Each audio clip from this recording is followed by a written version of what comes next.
In today's message, I feel compelled to say something about pastors. Some of what I share may not be pretty, but I do share it in love. Last Sunday, you who are members of Christ Lutheran Church voted unanimously to call a new pastor. As an interim who came out of retirement to serve as your pastor, who is about to go back into retirement, I feel this is a perfect opportunity, and maybe it's even an obligation, to help pave the way for your next pastor by making you aware of some of the challenges of being a pastor. Not that you're unaware of them, but I'd at least like to try to make you newly aware of them, in hopes that it will help give you and your new pastor a good start together, and help you build a relationship that will be long and wonderful for years to come. I begin with the words of St. Paul, writing to a young pastor named Timothy. Struggling with the demands of his new ministry in Ephesus, Timothy turned to his mentor Paul to help him meet the challenges he was facing. Here are Paul's words of advice recorded in the second letter to Timothy in the New Testament, chapter 4, verses 1 through 5. Paul writes, "In the presence of God and of Christ Jesus, who is to judge the living and the dead, and in the view of his appearing and his kingdom, I solemnly urge you, proclaim the message. Be persistent whether the time is favorable or unfavorable. Convince, rebuke, and encourage with the utmost patience in teaching. For the time is coming when people will not put up with sound doctrine, but having itchy ears, they will accumulate for themselves teachers to suit their own desires, and will turn away from listening to the truth and wander away to myths. As for you, always be sober, endure suffering, do the work of an evangelist, carry out your ministry fully." Pastors, what an exciting time for Christ Lutheran Church as you prepare to welcome a new pastor. What an exciting time for the young woman you have chosen and called to this sacred and holy responsibility. What an exciting time for her husband, Hans, and for the two of them together as they not only begin their married life together, but now also as they consider a move to Libby, Montana, far from their own homes and families, hundreds if not thousands of miles away, to begin a career they've spent many hours now praying about and dreaming about together. Did you know there are approximately 600,000 Christian pastors in the United States today? That's a staggering number, isn't it? 5,844 of those pastors are part of our denomination, the Evangelical Lutheran Church in America. That in itself sounds like a pretty decent number, but unfortunately there are 9,062 ELCA congregations, which means there are some 3,200 fewer pastors than there are congregations. In other words, a whole lot of Lutheran churches out there don't currently have a pastor, and that truly is sad. My cousin's church is one of those, located in a fairly good-sized town in central Minnesota. They've been looking for a pastor for more than 3 years. The bishop tells them no one is available. Each year, we Lutherans are losing at least 200 more pastors than we are gaining. The reasons most often cited are retirement, burnout, unhappiness or disillusionment with the job, and changes in their family or family situation.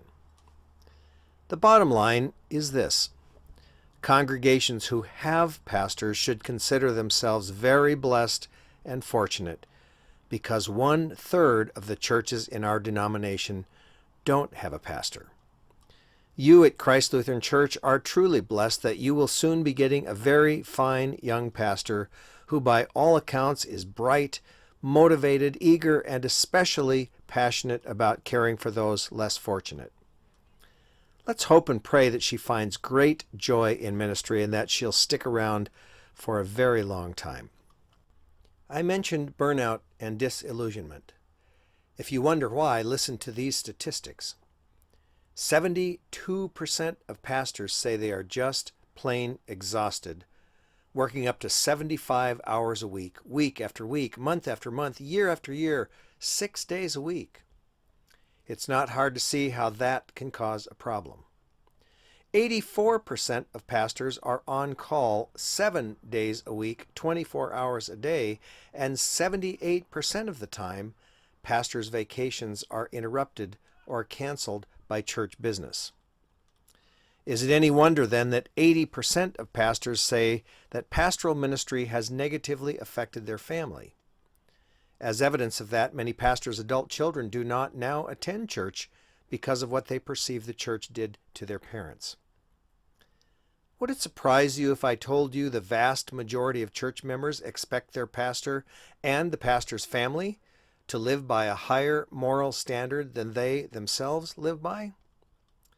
2/3 of pastors feel they can never be good enough to live up to the lofty expectations their church members expect of them. Pastors, of course, are required to go to seminary before entering ministry. However, listen to this statistic. More than half, 53% of pastors, say that seminary did not adequately prepare them, and more than 90% of pastors say that ministry is completely different than what they expected it to be before they entered ministry. 57% of pastors don't receive enough income to meet their monthly bills. 75% of pastors report having to spend more than 5 hours a week in what they feel are needless and pointless meetings. And as you can well imagine, not all churches are healthy. 80% of pastors fully expect major conflict to occur in their church at least once a year. So is it any wonder that more than 1/3 of pastors battle depression? 70% say they have a lower self-image now than when they first entered ministry. 70% say they don't even have one close friend, and over half of pastors report being overweight, unhealthy, or that they rarely exercise. Sadly, many pastors over the years have abused the trust given to them.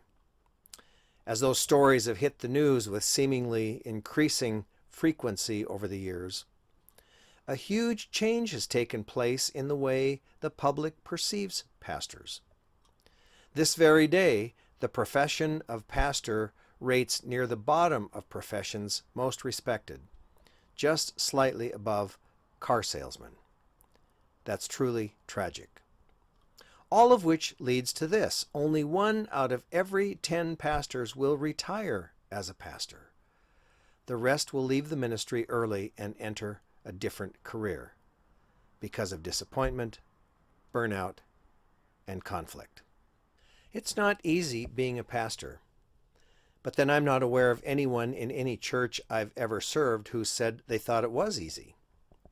There's a joke making the rounds among pastors. It's not a particularly nice joke, but it sure is a good reflection of how many pastors feel about ministry.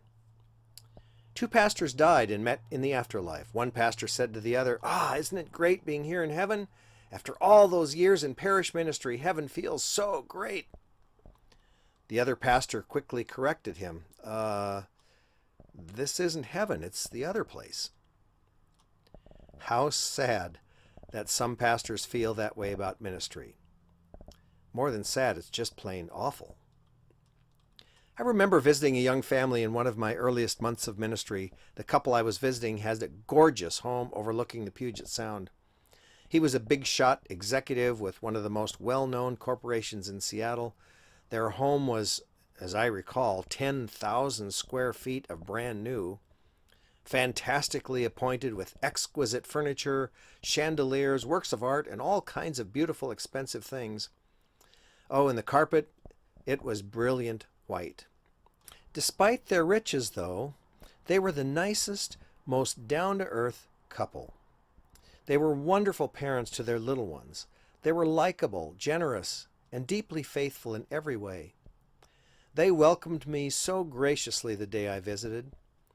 As soon as I walked in the door, though, they asked if I would remove my shoes, as they didn't want any dirt on the white carpet. They were very apologetic, but said they had decided early on there were to be no shoes in the house. No problem, I said. I took my shoes off. I even had nice clean socks on that day. I followed them into the main living room where we sat down to talk. I'd barely sat down when their 5-year-old son pointed to my stocking feet and declared with a look of disbelief on his face, "Look, Mom! Look, Dad! The pastor has feet!" We all got a good laugh out of that. But as I was driving away, I thought about what he was really saying. Somehow pastors are different, maybe not even human. Apparently they're not even supposed to have feet. They're probably not supposed to have feelings either, at least not any of the wrong feelings. They're never supposed to make mistakes or have a bad thought or lose their temper or give a bad sermon or have an opinion that's different from my own. They're supposed to be as comfortable sitting on the floor playing with a 2-year-old as they are holding the hand of a 95-year-old with dementia in an assisted living facility. And not only are pastors supposed to be flawless, so are their children and spouses, who, by the way, are expected to be choir directors and Sunday school teachers and perfect hosts and hostesses when guests come over. Now let me be perfectly clear. I am not complaining. Heaven knows I'm not complaining. I've got nothing to complain about. I've been an ordained pastor for going on 33 years. I'm one of the lucky ones. I've been blessed and fortunate to serve 4 wonderful and healthy congregations over the years, congregations filled with beautiful people, many of whom I've been both pleased and proud to call friend. I'm one of the 10% that actually did retire as a pastor, and soon I'll get to retire again as a pastor. I have loved being a pastor and have considered it a most sacred calling and privilege to be a pastor. But I've also personally experienced many of the things I mentioned in the statistics earlier. My own children do not attend church, and they've specifically told me it's because of the expectations that were placed on them as children and teenagers growing up in the church. I too have felt burnout at times. Lord knows I've attended way too many needless or pointless meetings. I've had to deal with countless conflicts in the church that were ultimately silly and unnecessary. And I've said 1,000 times to anyone who will listen, if I'm ever invited, I will go back to seminary in a heartbeat and teach a class on what seminarians really need to know as they prepare to become pastors. I wish I had had that class. Like the study said, the vast majority of pastors say that ministry is completely different than what they expected or what they were trained it would be. In many ways, that was true for me. So why share all these discouraging statistics and stories about pastors? I share them because I think it's important for you to know. Soon you will welcome your new pastor. She will be coming to you straight out of seminary. As passionate about her faith as she is about yours, as good a preacher and theologian as she's said to be, and as good as she appears to be with all ages, it sounds like you have found and called a real gem. But guess what? She is not now and never will be perfect. She has feet, just like the rest of us. She will make mistakes. She will sometimes preach a dud for a sermon. She may have an opinion or make a decision that you may not agree with, and you may not like that. She may get impatient or frustrated or even angry every once in a while, maybe even discouraged or depressed. She might question God at times or doubt her calling or even wonder if she's in the right place. And if she does any or all of those things, guess what? She will prove beyond a shadow of a doubt that she is fully human. She is not God after all. But you know what? That doesn't mean she doesn't have the love of God and the leading of God in her. It doesn't mean she isn't trying her very best to love and care for you to the very best of her ability, however imperfect. In becoming your pastor, she will be where God has led and placed her, and she will be doing her very best to follow that call. She will have been given to you and you to her, each of you given to the other, to build one another up, to care for each other, and to grow in faith together. Yes, she has feet. Maybe even some calluses or warts on those feet, but I promise you those imperfect feet are more than willing to walk with you wherever you go and through the deepest muck and mire that life might drag you through. In the very holy act of committing herself to you, there is something very beautiful. Every bit as beautiful as you committing yourself to let her be your pastor.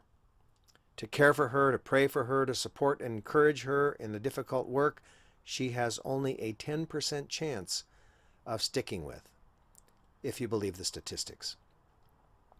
Like your new pastor, I was once a young pastor moving to a new town, away from family and friends, wondering whether I would be up to all the questions, expectations, demands, and challenges that come with ministry. Maybe that's why I feel responsible now to be an advocate for the young pastors who are coming after me, particularly this young pastor, the one you've called to be your pastor. I ask and encourage you with God's help to welcome her, support her, encourage her, offer to help her, forgive her when necessary, and cut her some slack as she learns and grows in her new and exceedingly difficult calling. More than anything, bless her holy feet as they land in Libby and begin to make their way around town and in and through your lives. I was very moved when Dr. Rice stood up in front of the congregation a few weeks ago and reminded us that he was all of 28 years old when he came to this community to be a physician, to have the very sobering and awesome responsibility of caring for the one and only body that any of us will ever possess. Brenda Swanson told me she was only 21 when she was given the responsibility to teach a classroom full of eager 8th and 9th graders whose parents trusted her with the care of the most precious thing in their lives. Her husband Dave was 25 when he became a dentist and began caring for people's mouths and teeth.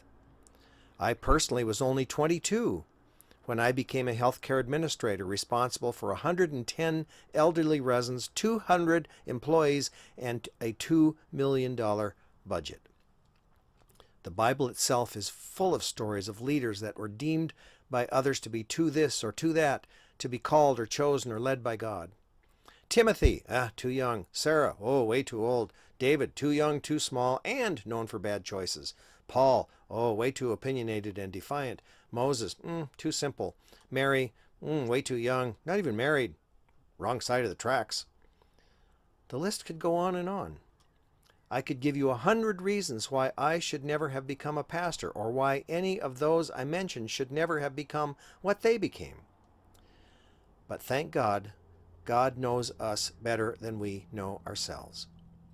God knows where we are needed, where we belong, and what we're capable of. God sees the potential where some might see only flaws. Listen to the promises your new pastor will make in her ordination vows. I will be faithful in my study of the Scriptures and in my use of the means of grace. I will pray for God's people, nourish them with the Word and sacraments, and lead them by my own example in faithful service and holy living. I will give faithful witness in the world that God's love may be known in all that I do. Wow. That's pretty amazing. It's an amazing commitment and an amazing promise when you stop and think about it. As young Timothy found out in the New Testament church, though, it's not always as easy as it sounds. In fact, it's rarely as easy as it sounds. Thank God, though, for you. I have come to know you this past year. I've seen what you are capable of. I've personally experienced how you have overwhelmed both me and Jill with your love, support, words of encouragement, and caring concern. There's no doubt in my mind that you will now extend those same gracious gifts to your new pastor and her husband. And together, you will become something truly God-pleasing. One family together. That will make a huge difference in this community and in the lives of so many. Thank you, dear friends at Christ Lutheran Church. Congratulations on choosing a new pastor. May you all grow together in love and service and faith.